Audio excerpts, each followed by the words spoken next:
So for the next minute, while they get ready, I'll introduce, this is Brianna Allen, who is our Director of Advocacy and Systems from the Cleveland Rape Crisis Center. They'll be speaking on the best practices for supporting youth through testimony.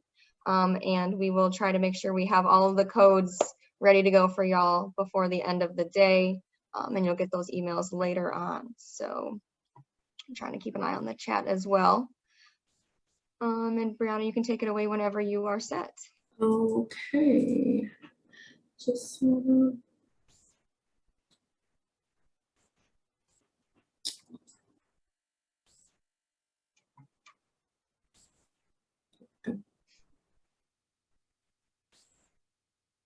Can you see that? It's loading. Yes, perfect. Great. Great. Like she said, my name is Brianna Allen. My pronouns are she, her, and hers. I am the Director of Advocacy here at the Cleveland Rape Crisis Center. I have been in the advocacy field, whether it was domestic violence or sexual violence, for several years now. And I've had the pleasure of working with several counties in Ohio as relates to just elevating the voices of survivors throughout the criminal justice system, and supporting survivors and youth survivors as they are preparing to testify in court. Today's objectives will be to discuss the best practices regarding youth who are testifying, to talk through the common goals of multidisciplinary teams, defining a person-centered motto in supporting survivors who are engaging in the criminal justice system, and also outlining the importance of collaboration. I know everyone on the call is from different agencies, so I just want to highlight that everyone has a different position in what their outlooks of the criminal justice system. So I wanted to play a video, and I hope it plays. If not,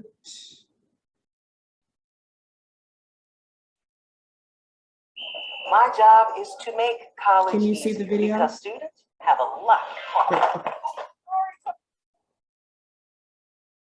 And I can make this bigger.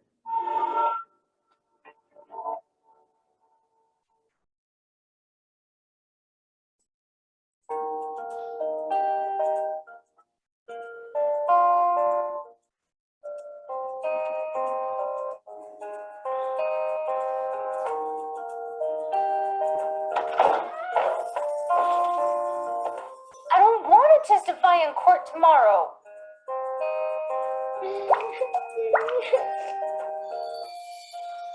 Huh?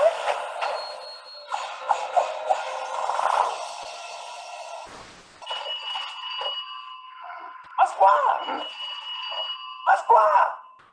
We're getting a text! A little girl named Radiant needs some help so she can testify in court tomorrow. Thanks, Raven. Transport us to courtroom 989.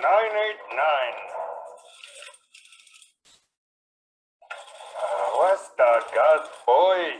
Today, Raven, today. Huh? Pasqua, you're real! That way, my girl. This courtroom is where you're going to testify tomorrow. I'm scared. Well, it's normal to be worried. Your main job is to tell your story to the judge and lawyers about what happened. Raven?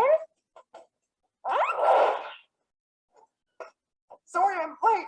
Unexpected guest on the flight. Did you know you can actually hold your bear or any toy while you testify tomorrow? You can also have someone you trust sit beside you the whole time. I'll ask Cookum. That screen keeps it so that you only have to look at the judge and the lawyers who are going to ask you questions. And sometimes it's a lot of questions. Why? They need to be really sure that you remember, that you're not making a mistake, or that you didn't make it up.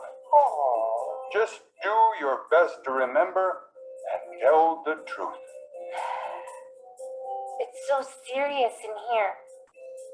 Everyone who works here, the judge, lawyers, court reporters, and security guard are here to keep you safe.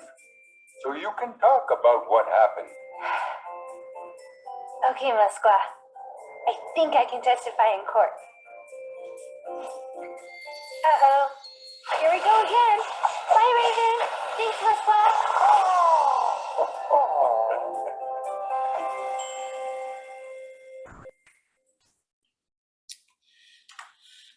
Thank you for entertaining me for that. So it's just to highlight the fears that children have. Before I get started, I want people to be able to use the chat to tell me where you're from, whether it's law enforcement, advocacy, whether it's system-based or community-based advocacy, prosecutor's office, just so that I can have a feel of who's in the room.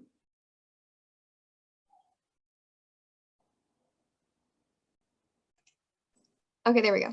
I have advocate, homeless shelter, advocacy, community-based, advocate, case manager, another community-based, MH therapist. I just lost it. MH therapist from an agency, homeless shelter for families, case manager from CRCC, community-based health assessment counselor, forensic liaison, community-based culturally specific advocacy, school-based occupation therapist and geriatrics, Department on Aging, case manager, children's services ongoing, outpatient MH therapist, community MH counselor, prevention, peer recovery support, DD investigator, manager of development at an FQHC. I skipped a couple of the duplicates, so a lot of advocates as well. So we have a lot of people in the room. So I'm going to have you guys use your chat again and let me know what are some common goals that you have with supporting your survivors that you're working with that that goes with your respective roles. So if you're an advocate, the first thing you may say is elevating their voices, supporting the families. If you're from shelter, the first thing you may say is, keeping them safe, keeping them away from their abuser. So what are some common goals that everyone has while they're supporting their survivors?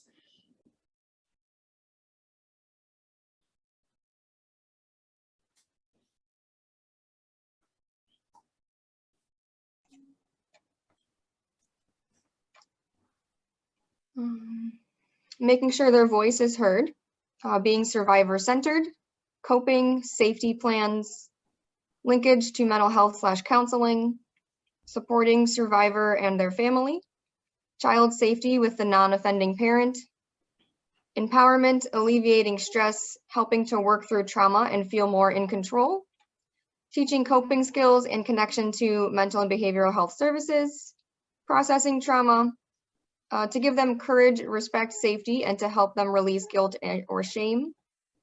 Good prevention plan. Provide a safe space and level of comfort to discuss and be able to provide appropriate resources. Providing shelter and support so they can get back on their feet and build self-sufficiency. Beautiful answers. Thank you so much. I heard more than once supporting survivors, and that is typically the number one goal we have is supporting survivors. If you were from law enforcement, you would say protecting the community. If you were from a prosecutor's office, you may say maintaining order or enforcing the law. If you're from case management or mental health or even advocacy as well, reducing the barriers that survivors and their families may have. All of our goals may look very different based on our respective roles, but we all have the common goal on this call, and that's just to reduce and eradicate violence in the communities that we serve. So whether your delegation looks different from the role that you place, we all have the same thing. And if it's advocacy, we may be just a bridge to ensure that survivors' voices are being elevated, educating survivors on the criminal justice system. We work all together in order to achieve that common goal in supporting survivors, especially when it comes to testifying. When you have a professional role in a delegation that you have been given, you kind of have a professional centered model of thinking, just like the goals that we just talked about, but we want to be able to merge the professional delegations that we have and have a more centered person model that we need to use to ensure that survivors are being heard and that we're having them at the forefront in the center of our work.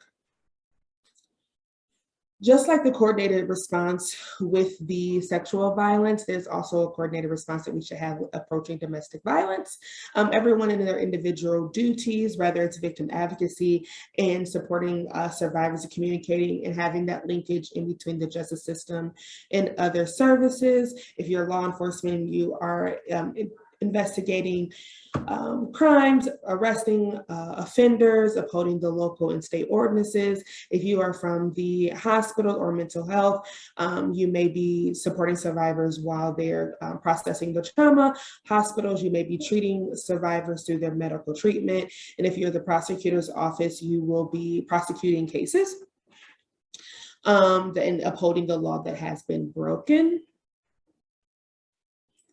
So I just talked about having a professional-centered model. So we'll talk a little bit more about a professional-centered model in a few slides, but I want to hone in first on being person-centered. So I do have a question. When you are working with youth and their non-offending parent or their offending parent, or guardian, what barriers may you see with those respective parties?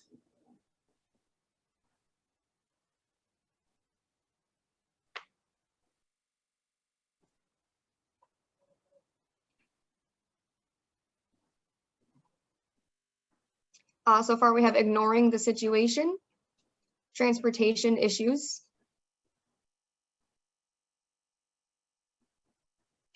shelter concerns, being able to talk openly about what is occurring, need of alternative housing, unaddressed trauma, food insecurity, too much stress to focus on healing.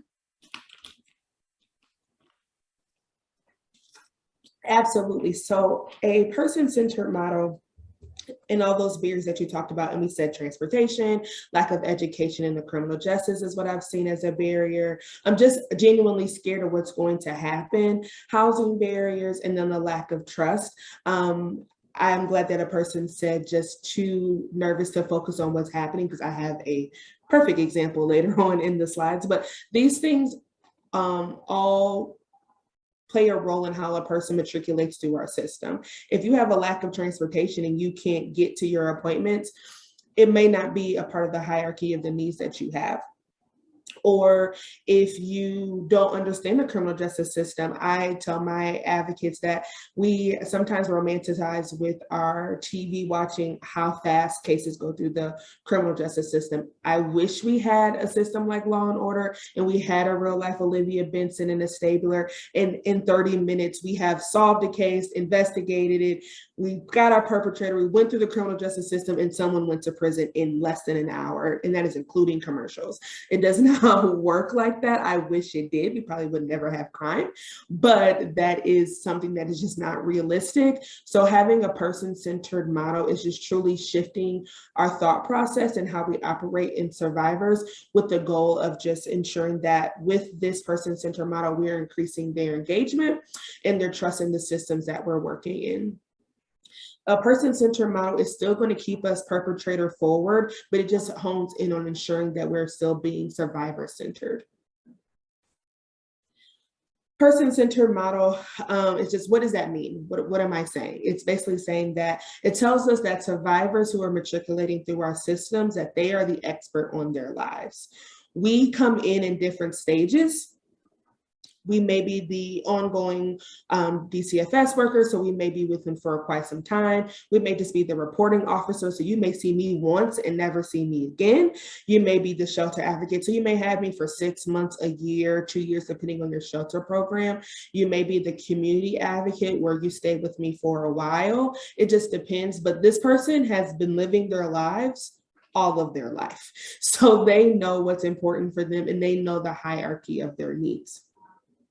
Being person-centered shows us that we are coming from a model that they understand their identities, and some of the identities that they carry are first priority before their case. For our students and our children, they may be a student in school, they may play on a sports team, they may be in clubs. Because of the abuse that they endure, they may not be living with their offending parent that they love so much. They may be living with a guardian. They may be in foster care. They may be experiencing a food disparity for the non-offending parent or the guardian. They may be in between jobs. They now have to live in a shelter because of the abuse that they've experienced. They may have an increased food disparity now that they're in these shelter facilities. They may have a utility disconnection. There may be a barrier as it relates to locations of offices. I know for Cleveland, if you live in Euclid or Shaker, or you live very far and you have to go to the prosecutor's office, that may be a 20-30 minute drive, and that just may be a barrier for you. You may not have the transportation to get there. We just want to make sure that they're not just a person who was harmed in a crime, they're a whole person who has a hierarchy of needs. And I've heard people say, like, they need to come down. I don't understand why they're not taking this seriously. It's not that they're not taking it seriously, it's just that everything else in their life just takes precedent. And going through this may not be their first time with the prosecutor's office. This may not be their first time going through the criminal justice system. And it may not have had a great response the first time. So they may be very disconnected and disengaged this time. So our professional centered model, again, this is just saying that we have an assumption that we know best for survivors and how they matriculate through their system. It kind of takes the onus and the agency away from the survivor. When you're working only out of a professional centered model, it takes privilege away, and it also kind of removes the being survivor centered. And it's taking that on. We're taking all of the responsibility and saying that you need to do what we're saying because we're the professional. We've been in the courtroom, we know best, and that's not the case. They know best for what happens for their lives. We sometimes get into the habit of doing what's best for us and what's convenient for us, and only wanting to meet at our offices, or only wanting to meet where it's convenient for us in the time that we say that it's best to meet. And it takes ownership away. And you're talking about our domestic violence survivors.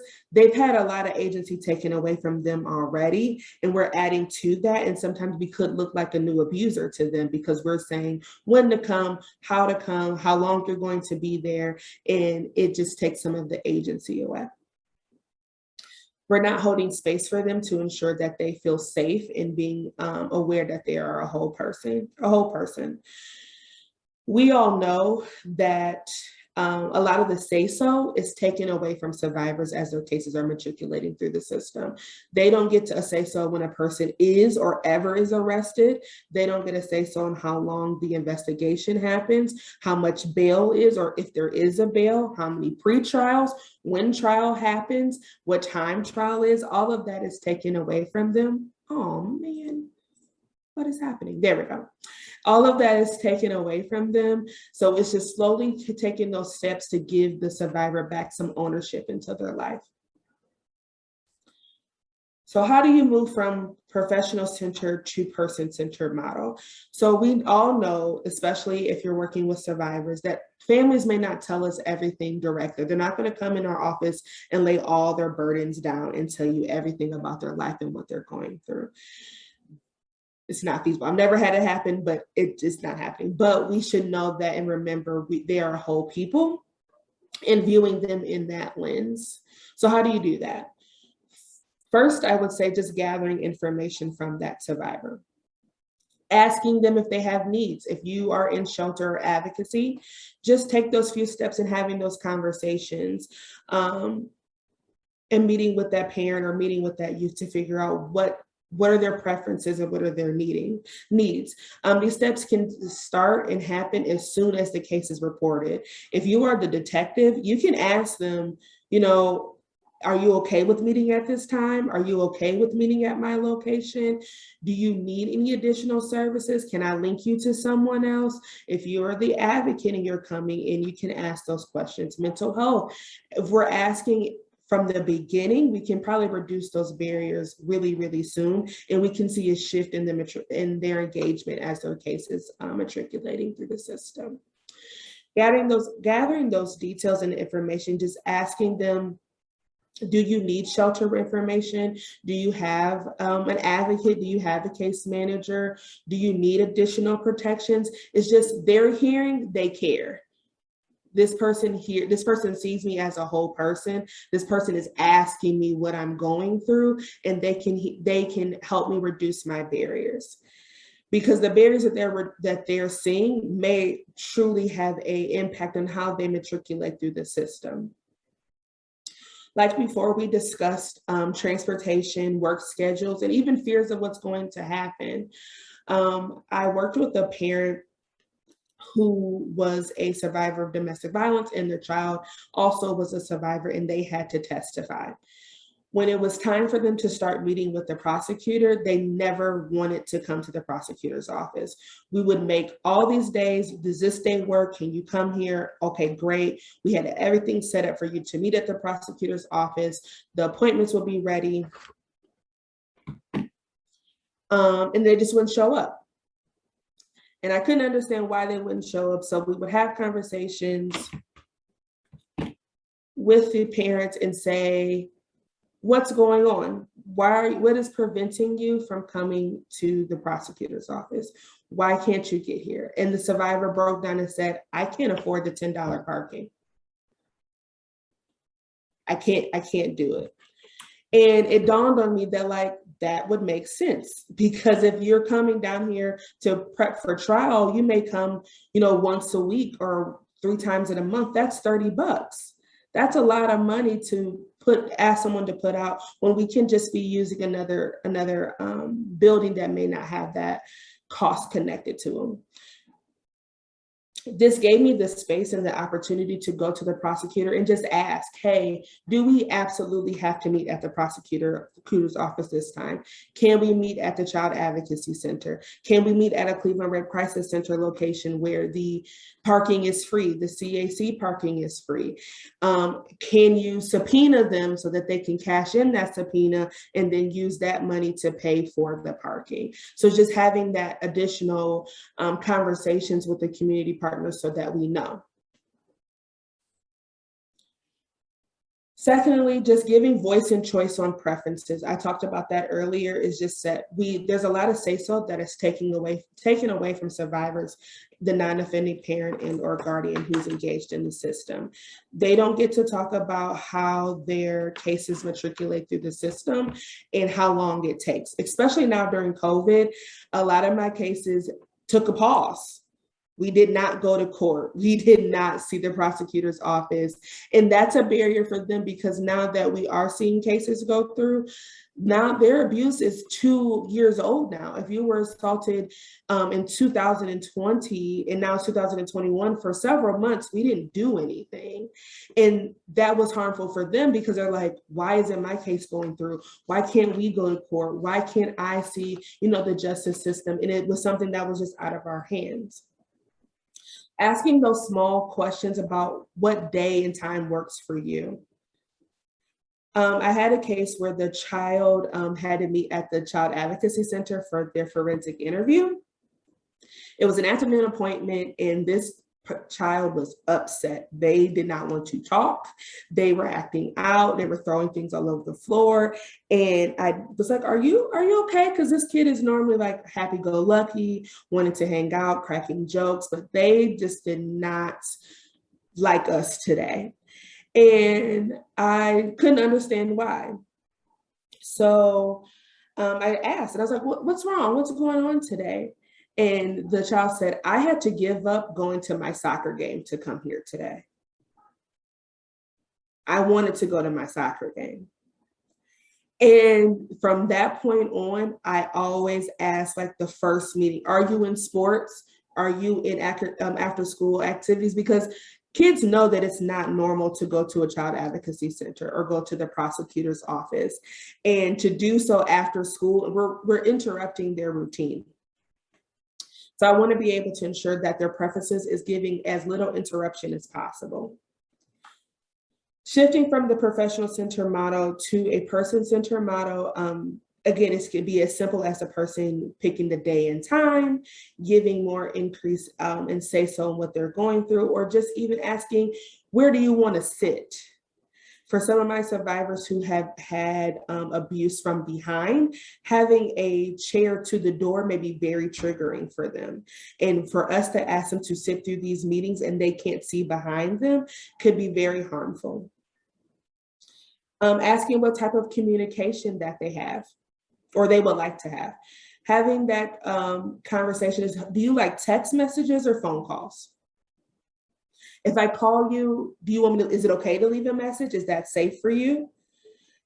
If you're talking about a survivor of abuse, if that abuser still has access to them and access to their phone and they're going to advocacy or mental health, they may not want you to leave a very detailed message saying, I'm from the Cleveland Rape Crisis Center. And if their abuser is going through their phone, why are you talking to the Cleveland Rape Crisis Center? Who is this person? So having those voices and choices can, again, increase and prepare them for testifying and having their case matriculate through the system. I just want to make sure I hit all my points. And like I said, just making sure that the survivor is able to meet when they want to, and then letting the survivor even pick the location if that is okay. And then again, where do they sit in the meeting? Building rapport. When meeting with survivors, take the time to get to know who they are. To ask a person to sit there and indulge all of the details of their lives the first time you meet them is not okay. You're not going to get very far. So on top of getting information and understanding their preferences, just take time to meet with your survivors. For my advocacy systems and you're working with community partners like the prosecutor's office, let them have that first meeting be very general. My name is so-and-so. This is the prosecutor's office. Taking the time to meet with your survivors as a person before getting any details in the case helps get the details in the case. Kids and teens are already terrified. They don't want to come to court. They are already afraid to be a part of this case. And meeting with community partners out of the blue and having this interrupt their normal routine causes even more anxiety. So we need to increase that confidence on the stand. So just having those conversations and building that rapport. Provide information. Who are you? I'm Brianna. I am the advocate. I'm the bridge between your family and the prosecutor's office. I'm the bridge between you and community partners, and I'll be with you through the duration of the case. Every time you have to come to this building, you'll see me. Might not have the same outfit on, my hair may be absolutely different, but I will be with you through the duration of this case. This is your prosecutor. They are going to be with you now until the end of the case. Why are you here? You are here because you were named as a survivor. So giving them that information decreases that anxiety. Letting them know how long you're going to be in this meeting. We're going to be here for 1 hour. I promise you, when the clock strikes 4, we will be done and you will be in your car. While you're being in that meeting, be present. It's very hard for a person to talk about the details, the very intimate details of the harm and the abuse that they've experienced if you're checking emails, if you're texting on your phone, or even if you're taking notes. If you're going to do that, just tell them, I'm listening to you. I have my listening ears on, but so I don't re-traumatize you, I'm going to take some notes. Cool? Cool. Practice active listening. The best part of active listening is letting them talk and letting them talk the way they normally do. Don't interrupt them, because it's already a lot for them to get those details out. And if we're interrupting them and saying like, so they were on this side of the room or this side of the room, they have on a black jacket and a blue jacket. So then now they have to pause where they were, answer your question, and then get the courage and the ability to talk again. That's a lot. So letting them have that conversation, let them get it out, and then at the end say, okay, when you said this, can we go back to this question? Because I had a question. Can you go into detail for this? And letting them use the verbiage that they are. If they refer to their cousin as their brother, fine. You know it's their cousin. You can get those details out later, but let them say the story in the way that they want to say it. Consistently reminding them that it's not their fault. During the meeting, just saying, you know, the abuse that you endured has nothing to do with you. It is at the hand of the person who abused you. You are so brave for coming up and telling me these informations, and I appreciate you, and you did nothing wrong. Again, thanking them for trusting you with that information. I can't tell you how many times, and you probably have had your own experiences, where survivors are telling you very intimate details of the abuse that they've endured. And sometimes it's not just one-time abuse. Sometimes this abuse is years or at least days of events and consistent abuse. And it's a lot for them to be vulnerable and open with you and tell you this information. And just saying thank you can go a long way. When you're meeting with them, let them get comfortable in the spaces that they're meeting. So if you're the advocate and you're working in the criminal justice system, ask the prosecutor, is it okay if you see the courtroom? Just like in the video that we saw, who's going to be in the court when I have to testify? Let them know where the judge sits. Let them get comfortable in the testimony box. Get comfortable with using their big voice or their larger voice while using that mic. Get comfortable talking in a room that they've never been in. I've seen a huge bonus and something that is very good in helping with survivors is role playing. What will court be like? Have one of your colleagues pretend to be the defense attorney so that they know where that person sits. Have a person like, oh, the court reporter sits here. What's a court reporter? Let me tell you. Where will your mom sit? Let me tell you. And you can say like, hey, where do you want me to sit? Where do you want your advocate to be? I always tell my advocates that even if they don't know where they want you to sit, be in bird's eye view of them. Let them be able to see you in the courtroom because you may be one of the only consistent faces they've seen throughout the duration of this. So they may have met their DCFS worker, but it may be a year before they see them again when they go to testify. Their investigator, they may have met them if they were harmed in 2020. In their case isn't going to court till 2021. They may have not seen their detective in 5-6 months. And I could not tell you what I did 6 months ago, and I'm an adult. So I'm not going to imagine if a child can remember 6 months ago. So letting them see who you are, because sometimes they can only focus on you. And if their parent can't be in the room to testify, it's important that they have sight of who you are, because you may be the only person they know in that courtroom.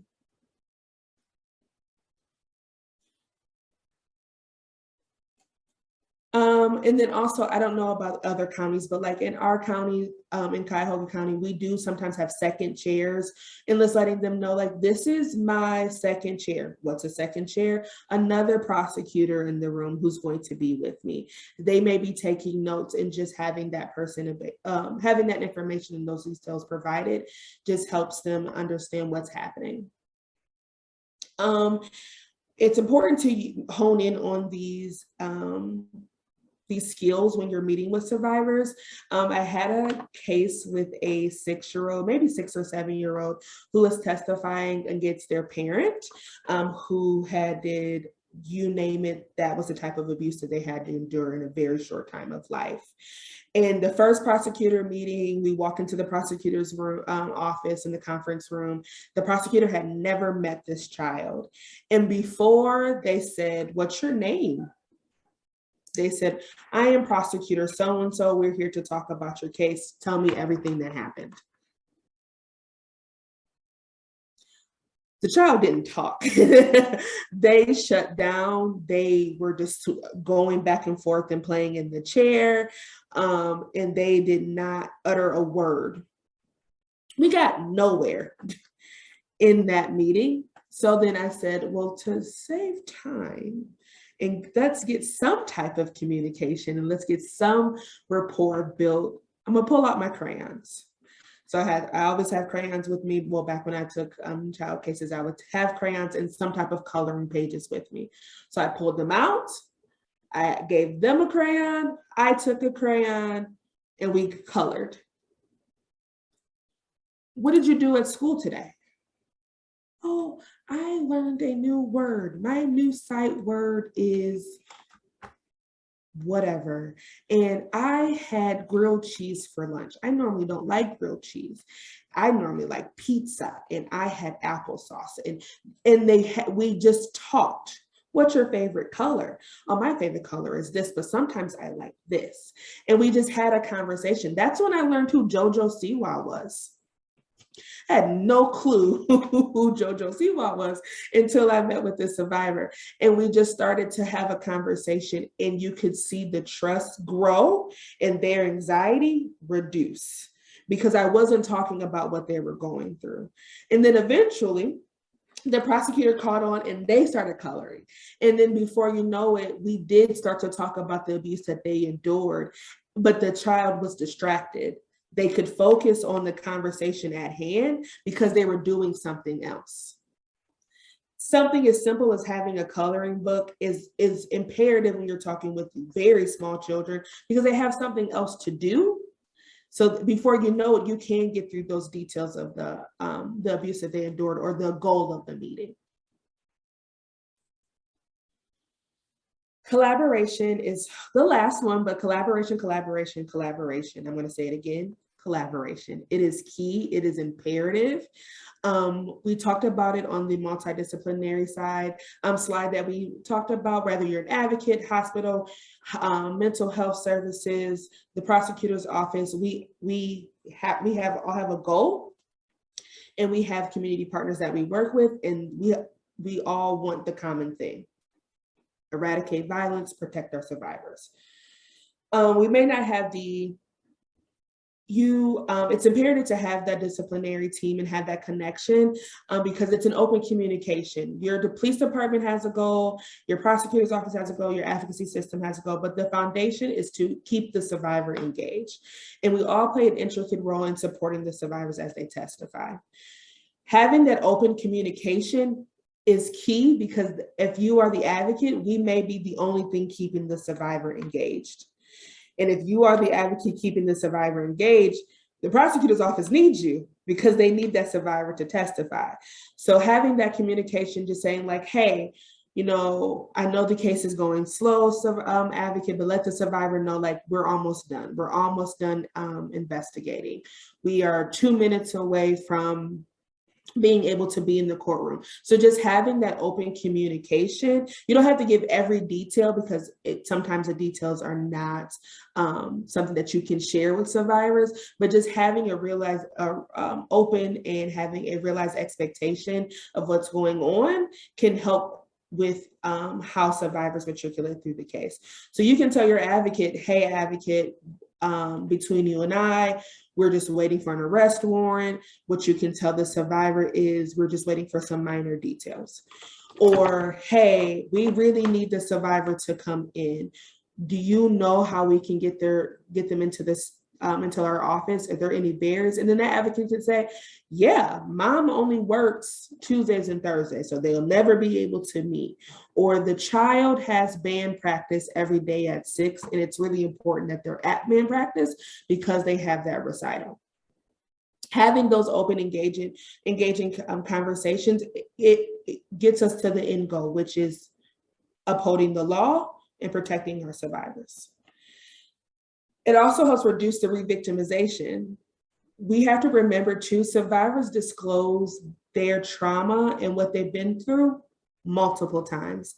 They tell the ongoing reporting officer, they tell the detective, they tell the DCFS worker, they may have to tell the shelter system so they can get housing, they have to tell the prosecutor, and if we get to a courtroom, you have to tell the judge and the jury of your peers. So before I forgot how many hands I have. I don't have any more fingers left of how many people that they have to tell. So, but if you're talking to your other community partners, you may have to reduce the question that you have to ask a survivor. especially when we're talking about those barriers that they're facing. It took a lot of courage for them to tell one person about their barrier or one community partner. So if that advocacy system can let them know, hey, transportation is a barrier, and we can have that conversation prior, it reduced how many times a survivor has to say, I told you, I can't get down here on Mondays and Wednesdays because I work till 7, and I can't get off early because I need those extra hours on my check.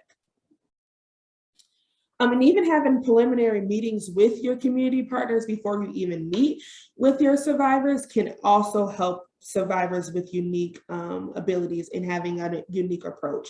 So if you are case management, meeting with your advocates beforehand and saying like, hey, what can I do to reduce the barriers? What works for you in communicating with your survivor? Oh, they like text? Great, I won't ever call them. Oh, they don't like to be informed that it's the Cleveland Rape Crisis Center. They use the word CRCC. Cool. They don't answer the phone during the day, but if you leave a voicemail, I promise they'll call you back. Those small, intricate details, again, help with survivors to even get on that stand because we're looking at them as a holistic person. I am an advocate at heart, and I will say that advocacy may be the roots of everything and the bridge of that gap. It may be a bias of mine, but I truly believe that advocacy really helps with ensuring that survivors are getting through those cases. Because we're just here to elevate voices and remove those barriers, but also ensuring that we know the roles and that the survivor knows the roles of who's enforcing what. Advocacy, again, there we go, advocacy collaboration. Whether you are a community-based advocate or a system-based advocate, we all have the same thing. We are seen as the glue to keep survivors engaged in the criminal justice system. In my experience, there's nothing that has been better than when community-based advocates and system-based advocates are working simultaneously, because we all have roles and we all have special things that we can do. System-based advocates can give you the heads up what's happening. I love it when our system-based advocates call and say, hey, grand jury's happening. We would really like it if they come to grand jury. How can we get them there? Because they're going to be talking about bail. And I looked at the charges, and I want to make sure that their voice is heard so that the bail can be where it needs to be. And it's a kid too. Yeah. What's the barrier? How can we get them in here? And a community-based advocate can come in and say, hey, these are the concerns that they have. How can we start facilitating meetings from the beginning? Community-based advocates can be the bridge to food disparities, housing disparities, mental health concerns. All of those things. I had a client who was in system-based advocacy, and she also had a criminal justice advocate, which is sometimes common. And she said, how can I be there for my child when my brain has so many things happening? I can't get my thoughts together. I can't get my mental health intact to even support my child. And then the system-based advocate brought in the community-based advocate and said, hey, this is a concern that they said. How can we help support them? What services do you know? How can we engage them with those services so that we can ensure that the goal is being met so that they can support their child? Because if the non-offending parent isn't well, we might not see that child matriculate through the system because sometimes they can't get themselves to court. They can't do these things on their own. So we need to make sure that everybody is okay. Again, we're just both here to work through elevating the voices of survivors. That's both of our common goals. What are the best practices? So we talked about overall what our best practices are and how to support survivors and getting them prepared to testify, understanding the common goal that we all have. We talked about shifting from a professional-centered model to a person-centered approach with survivors and using a holistic model. And then the importance of collaboration. Just understanding that we all have the same common goal, and that's increased engagement and preparation for survivors as their cases are matriculating. This is a lot to remember. Those are a lot of words that I use. So I came up with two great acronyms. I think they're great. If they would click to the next slide. Okay, they're talk and believe. So talk just says thank you, thanking them for telling you, asking how you can help, listen without judgment, and keep supporting. And keep supporting could just be ensuring that they're connected to other agencies. Prosecutors' offices can't house survivors, but shelters can. Advocates can't provide mental health services, but you can connect them to them. So just supporting them in those aspects.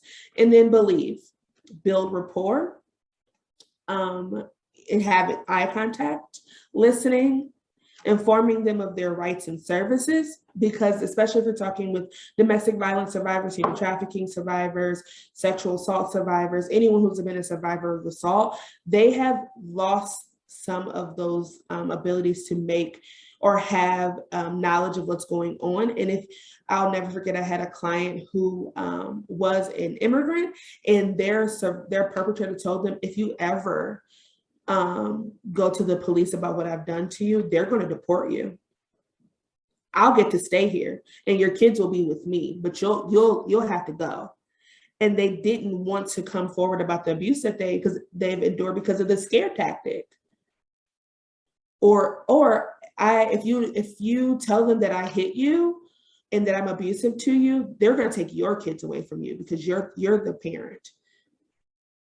So letting them know of their rights, and so that they can know that, like, I am doing the right thing, and what I've been told by my abuser may not be the truth. Having empathy, providing that validation, and empowering.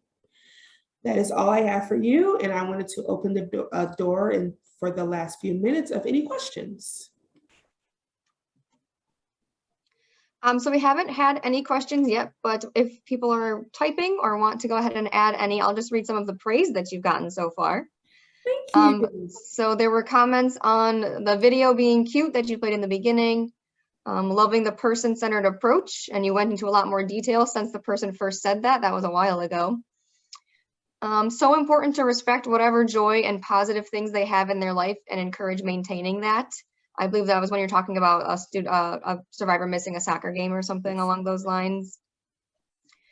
Great, helpful information, so timely for their clients right now. Thank you. People should be viewed as humans, not robots. Again, great presentation, good recommendations.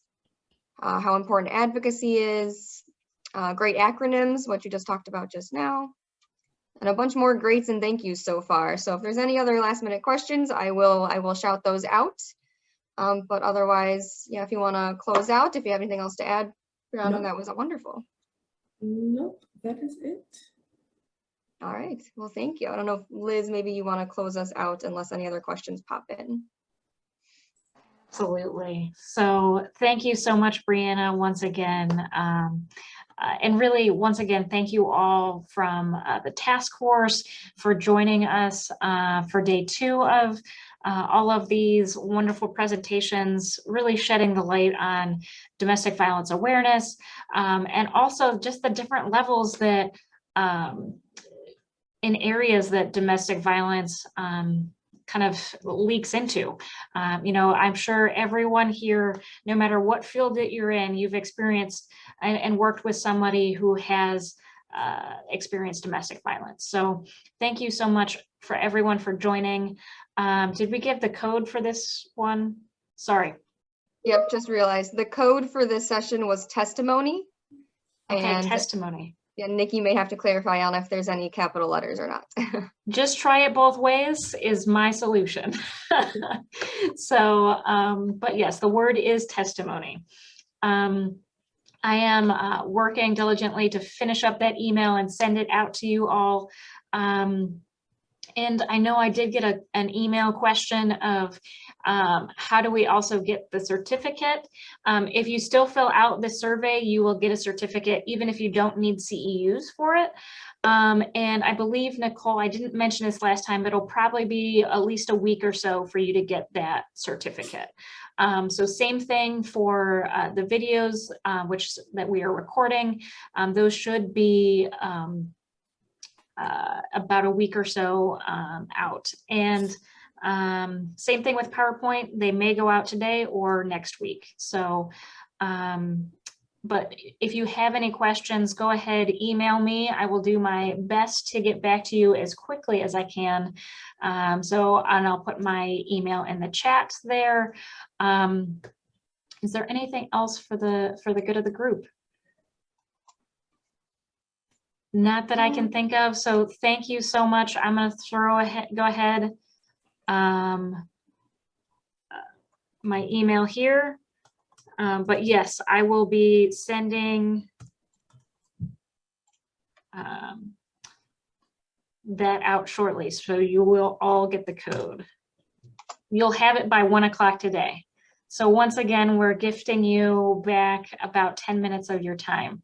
So thank you so much, everyone who has attended, and for all the kind words and things like that. Even just, responses in general. Again, I'll say with the surveys as well, there is one survey that is just solely about the conference. How can we improve it? If there's any topics you'd like, feedback, anything like that, please feel free to do that. So I'm going to mute myself and send this email out. And we'll get going. So like I did yesterday, I'll stay on until the full amount of time to see if there's anyone that has any questions or anything like that I can easily answer. But I am going to most likely just pay attention to my computer for about 5 minutes to get out this email. All right. Thank you so much and have a great day.